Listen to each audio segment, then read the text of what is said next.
I tell y'all, number one, leave for me down below if you saw the little post I did saying that I was going to review the game in the morning. Just to let me know if y'all be seeing them joints, because I know sometimes videos don't get recommended to y'all, but those posting, just leave like a yes or no right now. Did you see the post? Just curious on some behind the scenes stuff. Number two, they won, so shout out to them for winning. Number three, just some off-topic shit, bro. Just some, like, real off-topic shit. Have y'all noticed that maybe the last 3 ESPN broadcasts or whatever that we've had, they've played Blinding Lights by The Weeknd? All I'm saying is the fucking range. I don't feel like we give Weeknd enough credit for being on top for so long, but the fucking range. I could make this video about James Harden, but, you know, this is a Brooklyn Nets channel, not a James Harden fan page, you know, first off. And two, I already talked about how much I love James Harden in the last video, so I just feel like just copy and paste everything from that last video to this one, and there's my views on James Harden and his greatness and such. I know I didn't answer the comments from the last video. I apologize. I've just been really, really busy, but I'm going to get to all y'all's comments at some point. So that means the comments for this one and last one, my bad. Now that we got all the introduction shit out the way, let's talk about the game. I want to start with, before we get to Claxton, there's a lot of people who kind of flutter the comments here and there and flood the comments here and there and try to have some real spicy energy towards me, and just people in general saying, oh, well, I think Steve Nash deserves an apology. You gonna keep saying bad with Steve Nash? Steve Nash did that. I'm here to tell you that motherfucker is doing the exact same thing he was doing during the losing, and that is jack shit. That man is not doing a fucking thing. The only difference between when we were losing and winning is chemistry. A lot of the shit that you see out there is chemistry. I have not seen not one goddamn play getting called that the players weren't calling for themselves. Steve Nash don't do shit but call timeouts every now and again if it's necessary. That motherfucker's not doing shit. So yes, they're winning, so that's cool. But I mean, outside of, I guess, rotations and saying who goes in and who doesn't, that motherfucker's not doing anything. So it's like, yeah, they're winning, but I'm not going to attribute that to him coaching better. I really feel like that's ridiculous on so many different levels. It's the chemistry of the players. They just know each other really well, and they know how to play, and they know what to do. Now, when Kevin Durant comes back and it works out, it's because, as we've heard a million times, Kevin is that type of player that you can just drop in and he's not going to disrupt anything. He's not a major ball handler. He's just going to be like, oh yeah, I can shoot threes too. You know, I like turtles. I can shoot threes. Let's go. Like, you feel me? Like, that's not going to have anything to do with Steve Nash. Steve Nash winning Coach of the Month is cool, but he didn't do shit. He doesn't do anything. The players told us we just got to get used to each other and the situation is going to handle itself. Watch. They got used to each other and the situation's handling itself. That doesn't have shit to do with Steve Nash. So I'm not going to apologize to a motherfucker that's not doing anything. Shout out to Steve Nash. I mean, he's probably the best coach for the situation, because these motherfuckers clearly just want to do whatever the hell they want, and that's great. But I'm not crediting Steve Nash for the success of the team when he's not doing shit. We are doing more on YouTube than that motherfucker is doing on the side of the bench. And that's not, you know, me trashing on Steve Nash or anything like that. I mean, I think he's playing his position very well, and I'm honestly jealous. I wish I could get paid to stand there and not do shit. I would love that, even though I allegedly am, but we're not going to talk about my personal life. To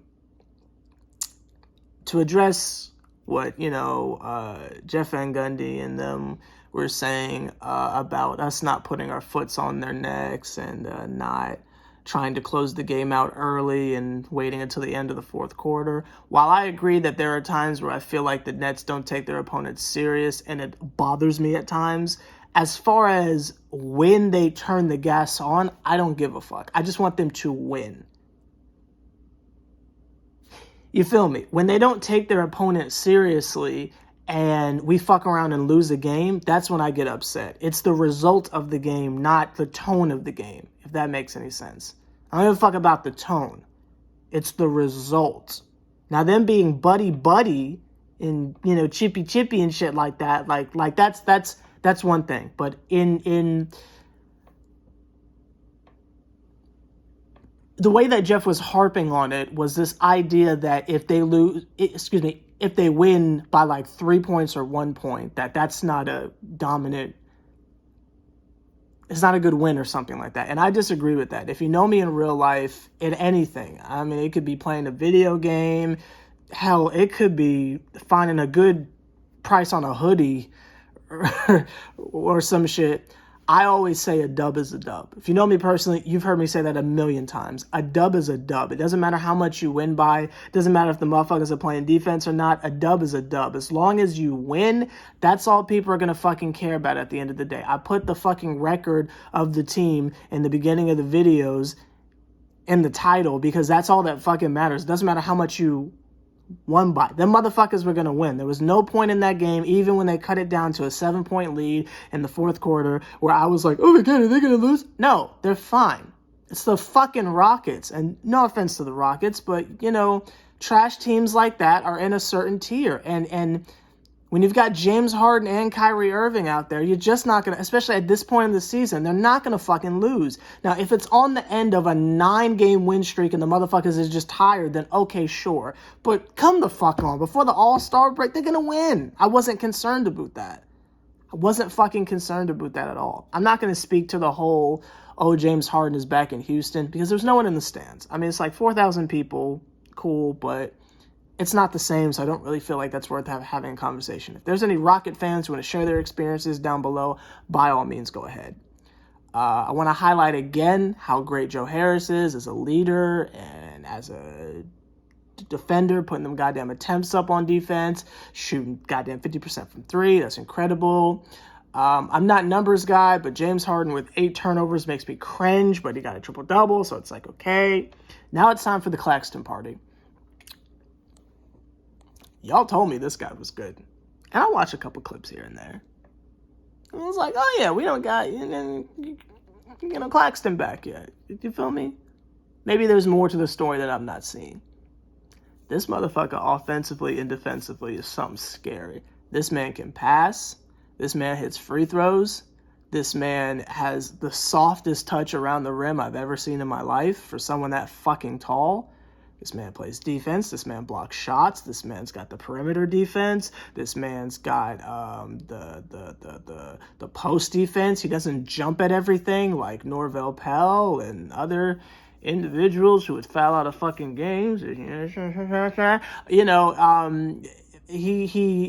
has this understanding of, hey, I'm taller than who I'm guarding. I just got to put my fucking hands up. I ain't got to jump at shit. I just got to put my fucking hands up. I mean, it's beautiful to watch. And I've heard a couple of rumblings on Nets Twitter saying that he should be our starting center next year. I've got no issue with that at all. And it kind of makes up for the fact that we haven't really heard much about the Nets trying to fill that last roster spot. We're just kind of jumping 10-day to 10-day to 10-day to 10-day on, I think, Robertson and Shump, which, I mean, I'm here for. I'm sure they'll be helpful in the playoffs at some point, or just nice to have in practice.